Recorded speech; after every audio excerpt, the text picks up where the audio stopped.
dear students, today I will teach you account subject.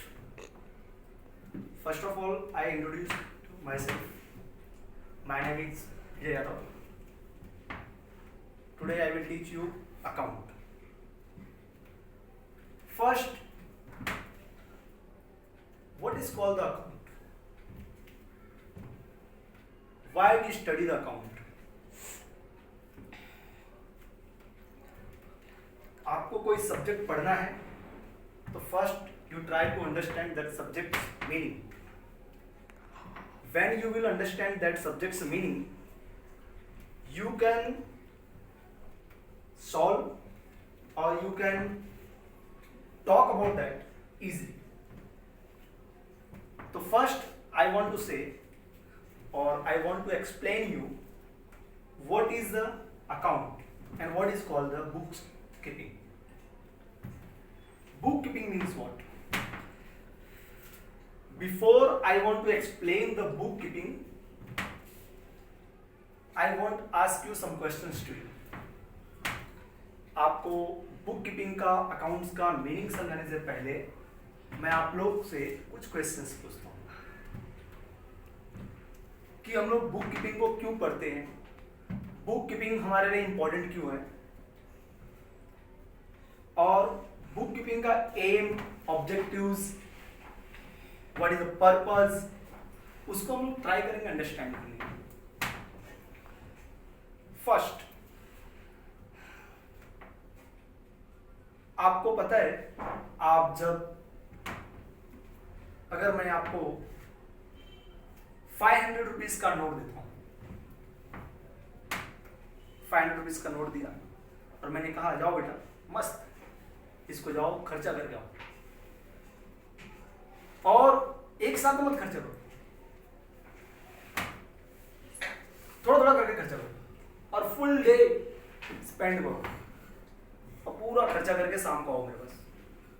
आप लोग जाओगे 500 रुपीज दोगे, आप अर्ली मॉर्निंग उठे मस्त फ्रेश हुए कॉलेज जाने के लिए या कहीं जाने के लिए, आपने ऑटो पकड़ोगे, ऑटो वाले को दोगे कुछ पैसे, आप फिर कोई चाय पियोगे, वड़े पाव खाओगे, समोसे खाओगे, कुछ सामान परचेस करोगे, पूरे दिन भर फुल डे यू विल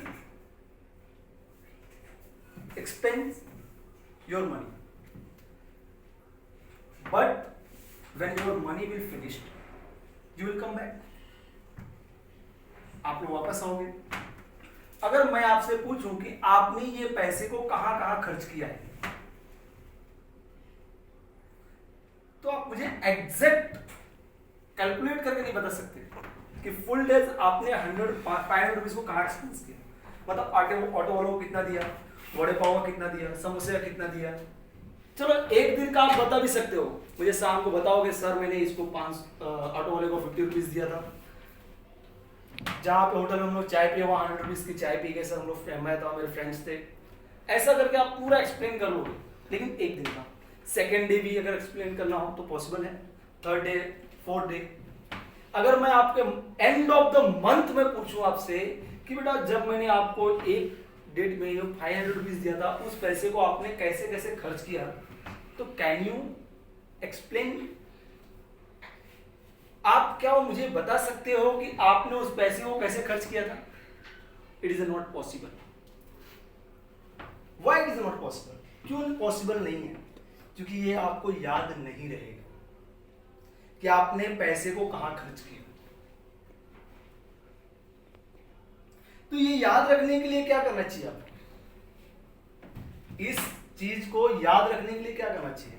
आप क्या करोगे, जो भी पैसा खर्च करोगे उस पैसे को एक बुक लेके रखो, डायरी लेके रखो. उस बुक में आप क्या करो, आपने रिक्शे वालों को 100 रुपीज दिया, 50 रुपीज दिया, 70 रुपीज दिया, what ever amount you paid, जो भी अमाउंट आपने पेड किया उस अमाउंट को आप अपने उस बुक में लिख के रखो. आपने जो भी चाय का पैसा एक्सपेंस किया, आपने जो भी पैसा शॉपिंग के लिए एक्सपेंस किया या किसी भी चीज के लिए आपने एक्सपेंस किया, उस एक्सपेंस को रिकॉर्ड कर लो और जिस बुक में रिकॉर्ड करोगे, जो नोटबुक में, जो डायरी में रिकॉर्ड करोगे, that diary we can say book of account. उस डायरी को, उस बुक को हम लोग क्या बोलेंगे? Book of account. तो अकाउंट्स का मतलब होता है, बुक कीपिंग का मतलब क्या होता है कि जो भी एक्सपेंसेस हम लोग करते हैं, उस एक्सपेंसेस को एक बुक के अंदर रिकॉर्ड करके रखने के सिस्टम को ही हम लोग क्या बोलते हैं? Book keeping. जो भी एक्सपेंसेस आपने खर्च किए, जो भी आपने पैसे खर्च किए, उस खर्च को आप क्या करते हो? एक बुक में रिकॉर्ड करके रखते हो। जिस बुक में रिकॉर्ड करके रखते हो, उस बुक को ही हम लोग क्या कहते हैं? Book keeping. लेकिन क्या होता है, थोड़ा सा डिफरेंस है बुक कीपिंग और ये एक्सपेंस। डिफरेंस क्या है? In book keeping we record all the business transactions. In book keeping we record all business transactions, not our personal transactions. जो भी आपने खर्चा किया है, जो भी पैसा आपने खर्च किया, वो बिजनेस से रिलेटेड है, और उस बिजनेस रिलेटेड ट्रांजैक्शन को हम लोग किसी बुक में लिख के रखते हैं। That book we call the book keeping. उस बुक को ही हम लोग कहते हैं बुक कीपिंग। अगर मैं आपको सिंपल सी लैंग्वेज बोलूं तो एक ऐसी नोटबुक, एक ऐसा बुक जिसमें हमने बिजनेस के ऑल फाइनेंशियल ट्रांजैक्शंस को रिकॉर्ड करके रखा है। whatever expenses incurred, all those expenses or income recorded in a book, that book we call the bookkeeping. That book we call bookkeeping. So now I will explain you what is the meaning of bookkeeping accounts. Listen over here. See, they have given bookkeeping means systematically recording of. What is the systematically? एक system होना चाहिए। System means you know very well, एक pattern, एक pattern होता है, एक steps होता है। We have to follow that step and that patterns.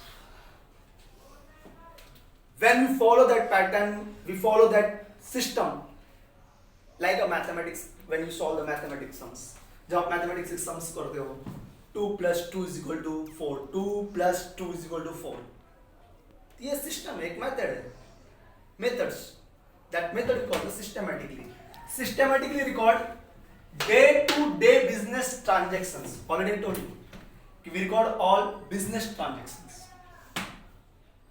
not all personal transactions. We record all business transactions in the books of account. जो भी books of account के अंदर रिकॉर्ड किया जाता है, जो भी उस बुक के अंदर रिकॉर्ड किया जाता है, वो ट्रांजेक्शंस अगर बिजनेस से रिलेटेड है तो we will say that book we call the book keeping. Understood all of you? What is called bookkeeping means? Bookkeeping means systematically recording of day-to-day business transactions in the books of account. And it is called it is an art and science. What is the art? Art means एक कला होती है। किसी भी चीज को आप लिखते हो तो एक आर्ट सिस्टम से लिखो।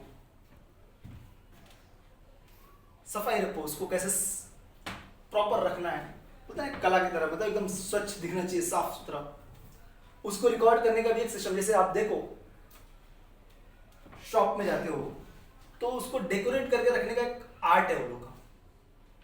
This is not a system, एक आर्ट है किसी भी चीज को सजाने का। तो वैसे ही अकाउंट्स को भी जब हम लोग लिखते हैं ना, व्हेन वी राइट, तो ये आर्ट है एक, कि उसको इस तरह लिखे कि लोग उसको देख के इजीली समझ सके, उसको लोग समझ सके कि ये एक्सपेंस किसके लिए है, ये इनकम किस चीज का है, ये एसेट्स है, ये फिक्स एसेट है, ये लायबिलिटीज है, ये ऑनर का फंड है, ये बोरो फंड है। तो एक आर्ट है कि उसको हम लोग सजाते हैं, प्रॉपर सिस्टमेटिकली हम लोग क्या करते हैं, उसको डेकोरेट करते हैं, सजा के रखते हैं। That is why it's called art. Art का मतलब होता है किसी चीज को सजा कर रखना। तो जो अकाउंट्स हम लोग होते हैं उसको हम लोग सजाते हैं, प्रॉपर सिस्टमेटिकली रिकॉर्ड करते हैं, जिससे लोगों को समझ में आना चाहिए। ऐसा नहीं कि कोई ट्रांजेक्शन 1 तारीख का है उसको हम दिखा रहे हैं 20 तारीख को, 20 तारीख के ट्रांजेक्शन को दिखा रहे हैं 2 तारीख में, ऐसा नहीं। एक सिस्टम फॉलो करो, एक आर्ट फॉलो करो कि 1 तारीख बाद 2 तारीख, 2 तारीख बाद 3, 4, 5, 6 like that. It is the art and science. What is science? Science क्या होता है? It's a follow the system step. ये फॉलो करता है स्टेप, ये फॉलो करता है आपके रूल्स और रेगुलेशन को। साइंस आपका always it follow the system, rules regulation. ये रूल्स और रेगुलेशन को फॉलो करता है। Rules regulation means what? कि जो उसके प्रिंसिपल्स होते हैं, जो उसके कॉन्सेप्ट होते हैं, उस कॉन्सेप्ट से, उस प्रिंसिपल से, उसके रूल से सॉल्व करो। जैसे आप बोल सकते हो कि 2 into 2 plus 2 into 2, 2 2 4 2 8। No, first we multiply 2 2 are 4, 4 plus 2 is equal to what? 6. It's a rule of mathematics. First we multiply, then we add. So same in science means what? We follow the system, we follow the step. इसीलिए उसको कहा गया है कि accounts को भी जब हम लोग रिकॉर्ड करते हैं, they are main rules and regulation है। वहाँ बहुत सारे रूल्स और रेगुलेशंस है।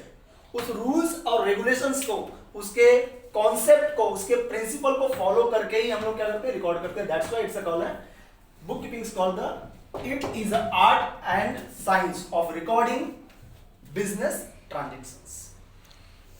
All transactions are recorded date-wise in a separate books. All transactions we record the date-wise. Date-wise means what? Day to day. ऐसा नहीं कि 1 तारीख का ट्रांजेक्शन 1 जनवरी के ट्रांजेक्शंस को और 5 जनवरी के ट्रांजेक्शंस को, first we record the 5 January transaction, then we record the 1 January transaction. No, first we record 1 January transactions, then we record 2 January 5th January transactions, day to day। जो date पहले है उसको पहले record करो, जो date बाद में उसको बाद में रिकॉर्ड करो। Okay, today tomorrow I will explain you और I will start my new lectures, partnership final. Okay, have a nice